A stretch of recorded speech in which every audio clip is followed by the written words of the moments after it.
Welcome to OpenMake Software's Release Engineer product. In this tutorial, we'll be demonstrating how to deploy files from one server to another using all of Release Engineer's available objects, including domains, credentials, repositories, environments, servers, components, applications, and deployment tasks. Domains are similar to folders in the Windows operating system and are used for organizing and storing objects as well as lifecycle promotion. First, let's create a simple domain called Day1. Click on the Domains menu along the top. The global domain is the top-level domain for each Release Engineer installation. This is the parent domain for all other domains, and its name can be changed from global to anything you prefer. Right-click on the global domain. Select New Subdomain from the drop-down list. This causes a new subdomain to appear below the global domain in the tree structure. Change the name of the domain by clicking on the pencil icon in the upper right. This brings up a dialog box which includes the name of the new domain. Type in Day1 and click OK.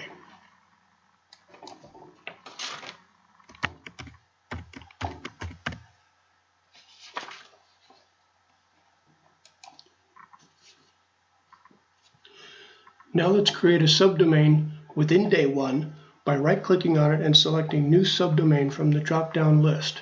Name the new subdomain Test.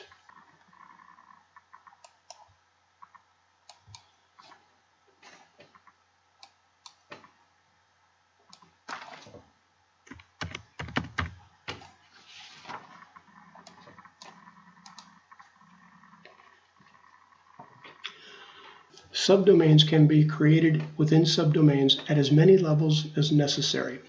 Release Engineer objects are stored in subdomains, and these objects inherit access rights from parent domains. Delete the test domain by right-clicking on it and selecting Delete this domain from the drop-down list.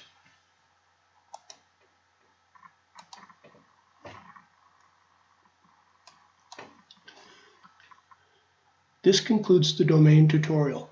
There is more to domains than what has been covered here, such as lifecycle domains, and these will be covered in later, more advanced tutorials. Credentials are used to access servers, both for pulling files and scripts from repositories and placing files and scripts on target servers. Let's create a simple credential called Day1Cred. Click on the Connections menu across the top. Make sure the Credentials tab on the left side is selected. Right-click on the Day1 domain. Select New Credential in this domain from the drop-down list. Fill in the fields in the resulting window. Put Day1Cred into the Name field.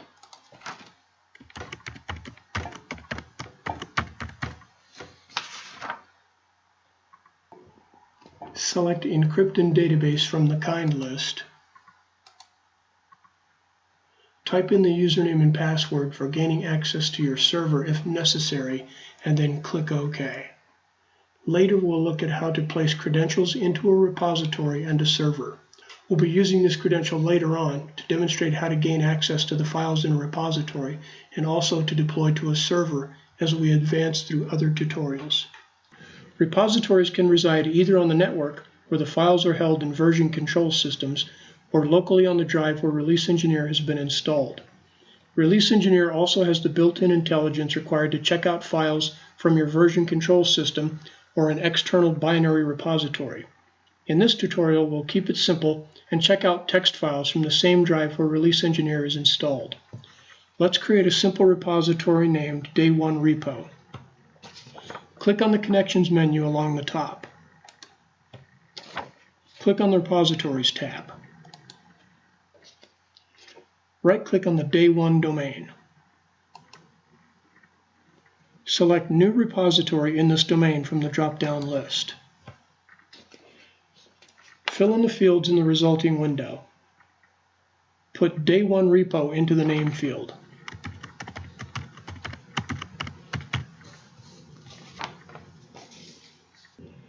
Select File System from the Type drop-down list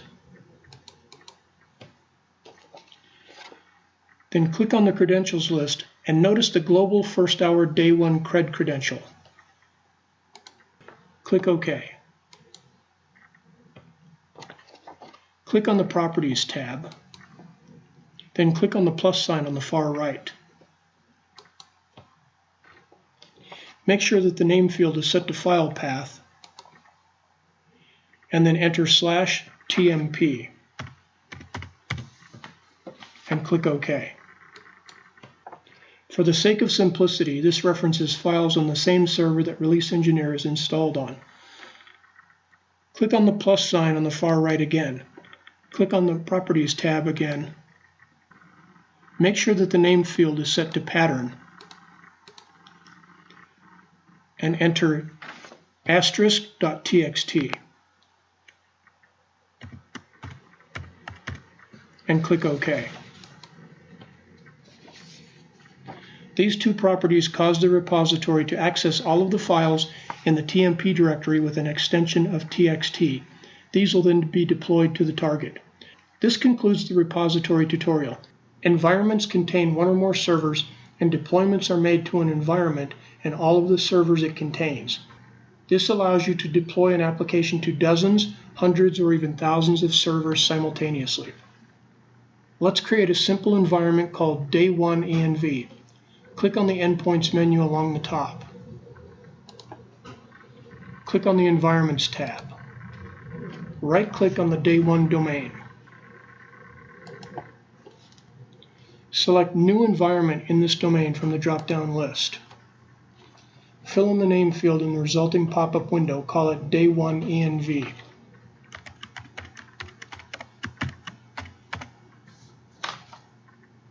Click OK. Right-click on the Day 1 ENV environment in the tree structure on the left side.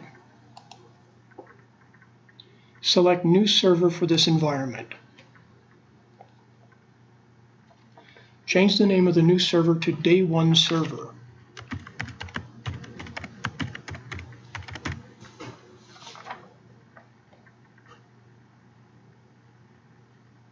Make sure the server type field is set to Unix.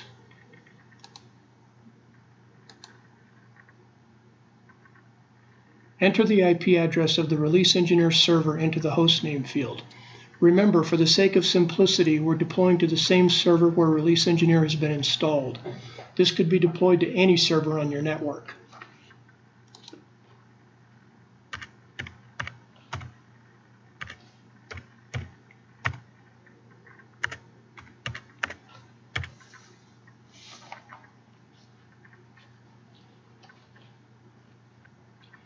Make sure the protocol field is set to SFTP.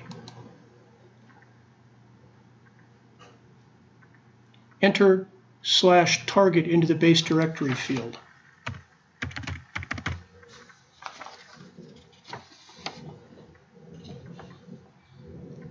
Select Global Day 1 Cred from the credentials list. Click OK.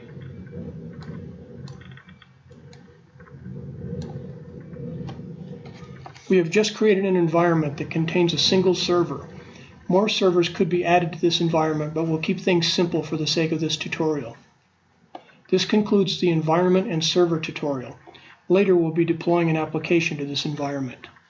Component versions contain one or more component items, and each component item can reference a repository where it gets its files. Let's create a component version called Day 1 Comp. Click on the Deploy menu along the top. Click on the Components tab. Right-click on the Day 1 domain. Select New Component Base Version in this domain from the drop-down list. Fill in the name field in the resulting pop-up window. Call it Day 1 Comp.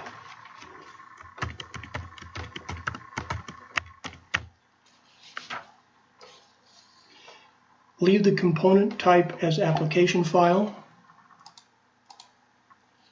and the category as general. Click OK.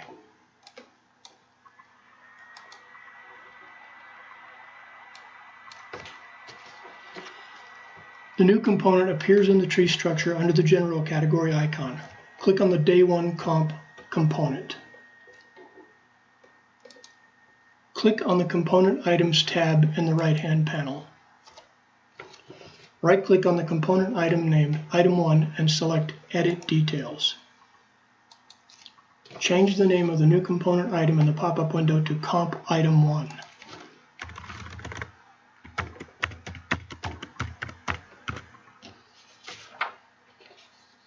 Click the down arrow for the repository field and select Global Day 1 Repo. Click OK. At this point, a single component version containing a single component item has been created. The component item has Day 1 files as its repository, which contains all of the files in the directory. This concludes the component-based version tutorial. Application versions contain the various component versions that are deployed to servers within an environment. Let's create an application version named Day 1 App. Click on the Deploy menu along the top. Click on the Applications tab. Right-click on the Day 1 domain. Select New Application Base Version in this domain from the drop-down list. Enter Day 1 App into the name field, then click OK.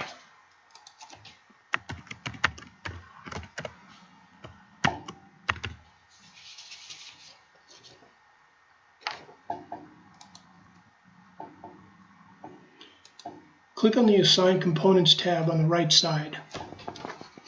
Click on the plus sign next to the Day 1 domain in the list on the far right side.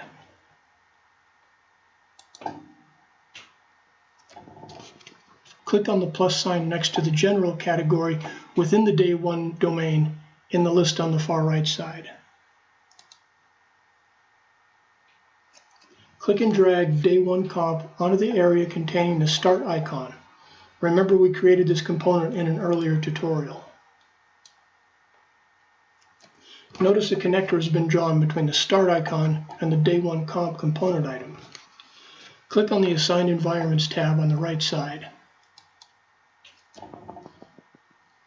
Click on the plus sign on the far right side. In the resulting list, click on the plus sign next to the Day 1 domain.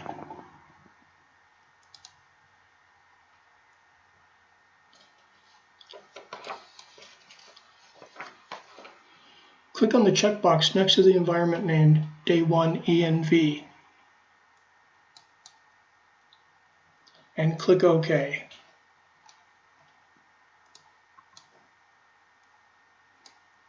This tells Release Engineer that the application version can be deployed to this particular environment. This concludes the application tutorial. Deployment tasks are used to deploy application versions to servers. Click on the Domains menu at the top of the window. Click on the Domains tab. Click on the Day 1 domain in the list on the right. Right-click on the tasks in this domain list and select Add Deploy Task from the drop-down list.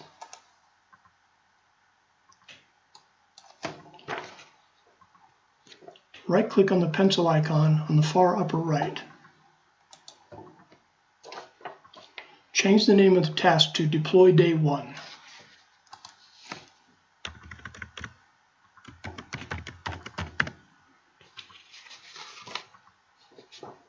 Click OK. Click and drag the Everyone icon from the Available Groups list to the Group Access list. This concludes the deployment task tutorial. We'll be using the deployment task in later tutorials for performing a deployment. Now we'll look at the directories on the server that are going to be used to perform the deployment. For the sake of simplicity, we're going to copy files from and deploy them to the same Linux server. The /temp directory contains the text files that are referenced in earlier tutorials as the repository.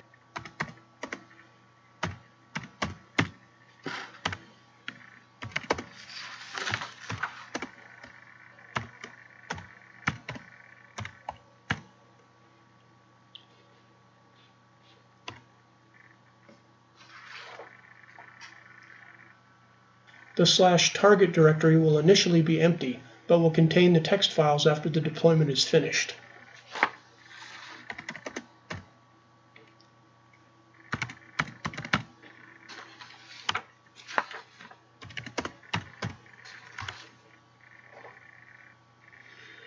At this point, we've performed every step necessary in order to deploy the files from source files to target. Go back to Release Engineer and let's deploy the application that we've built. Click on the Deploy menu along the top. Click on the Applications tab. Click on the plus sign to the left of the Day 1 domain in the tree structure to see the Day 1 app. Right-click on Day 1 app. Select Deploy Day 1 in the resulting drop-down list.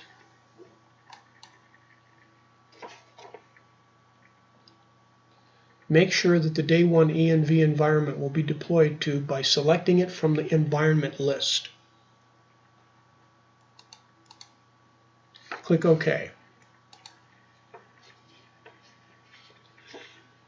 Now click on the Timeline tab and click on the top line in the list on the deployment number.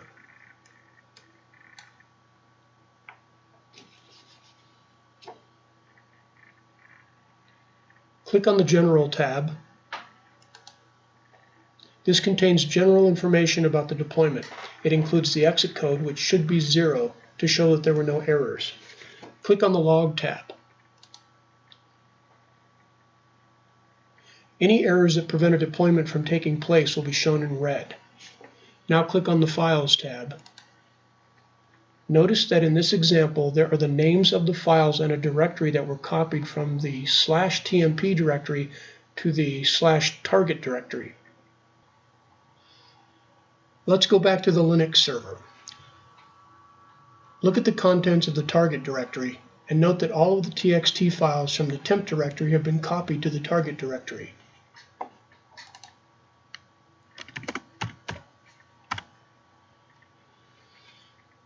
This concludes the deployment tutorial. This set of tutorials represents a very simple example of deploying files from one place to another within the enterprise. Release Engineer's capabilities go far beyond what has been shown here.